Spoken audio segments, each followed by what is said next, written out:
أهلا بالغاليين بكل محبي الساحل الشمالي. النهاردة هنبدأ جولتنا من أجمل مدينة في مصر، لا مش في مصر بس، في العالم كله. يلا بينا مع بعض نشوف المدينة اللي العالم كله بيتكلم عنها، وهي مدينة العلمين الجديدة. هنشوف كل التفاصيل عن مدينة السحر والجمال بشوارعها والفنادق اللي موجودة فيها، وكمان الأبراج اللي بتضاهي أبراج دبي، وكمان المولات. يلا بينا مع بعض نبدأ جولتنا. لو حضرتك أول مرة تشوفني تنساش تشترك في القناة، لو موجود معانا ما تنساش اللايك أسفل الفيديو. يلا بينا مع بعض نشوف جمال المدينة الساحرة.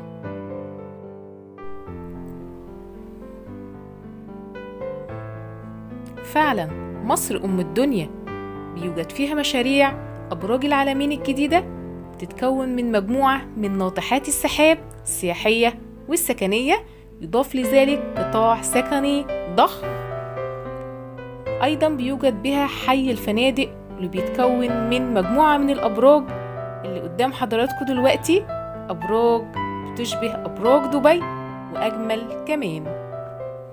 وبرضو بيوجد فيها الحي السكني المميز ومركز المؤتمرات اللي بتقام فيه المؤتمرات الدولية، وأيضا الممشى السياحي اللي يبلغ طوله أكتر من 18 كيلومتر.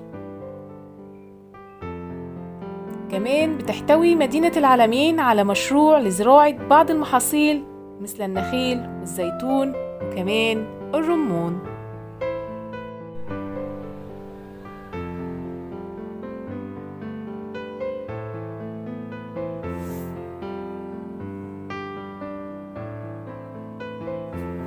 طبعا زي ما هو واضح قدامنا في الفيديو ده، فندق الماسة يعتبر من أجمل الفنادق اللي موجودة في العالم. الفندق ده موجود فيه مول، المول ده يعتبر يعني مول من أجمل المولات اللي موجودة تعتبر في مصر، والأسعار فيه على فكرة مش غالية خالص، عادية كأنك في وسط البلد. لو أي حد حابب يروح يعمل جولة أو يقضي يوم في مدينة العلمين، عادي ممكن يروح ويقضي اليوم بدون أي تذاكر، عادي مجانا، ويتمشى على الممشى السياحي. وكمان الجو بيكون حلو جدا بالليل مع الأنوار، والإضاءة بتكون تحفة جدا في المكان ده. طبعا دي كلها شاشات عرض على المول.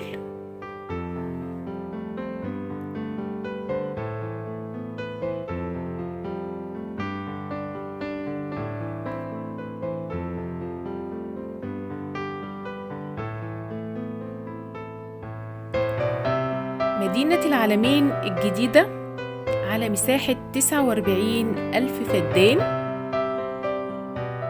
أنشئت هذه المدينة الرائعة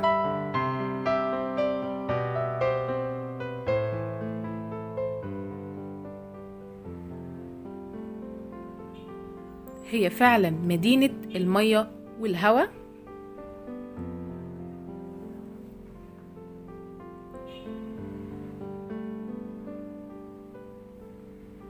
أي حد ممكن يروح يقضي يوم حلو جدا في مدينة العلمين الجديدة بدون أي مقابل حاليا، أو في الوقت ده لسه مفيش أي تذاكر ولا أي حاجة.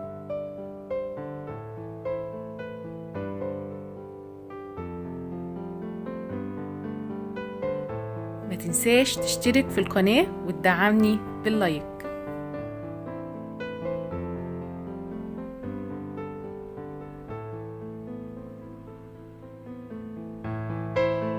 هي طبعا مدينة لسه تحت الإنشاء، برضو في بعض من الأعمال فيها، بس مدينة تستحق إن انت تروح تزورها لأن هي تعتبر أجمل من دبي.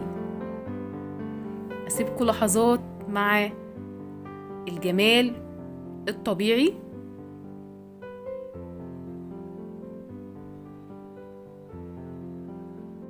فعلا مصر أم الدنيا وبوابة لأزمنة وتواريخ وأحقبة لم يعلمها أحد من قبل، وتعيد المحروسة الجميلة المشهد من جديد لتكتب تاريخا جديدا لها يتمثل في مشاريع عملاقة لها، ومن بينها مدينة العالمين الجديدة، مدينة الجيل الجديد. ما تنسوش تدعموني بالاشتراك في القناة، لو أول مرة تشوفني ما تنساش تدعمني بلايك. أشوفكم في جولات كتيرة جدا عن مدينة المية والهواء، مدينة العالمين الجديدة. أسيبكم لحظات مع صوت البحر.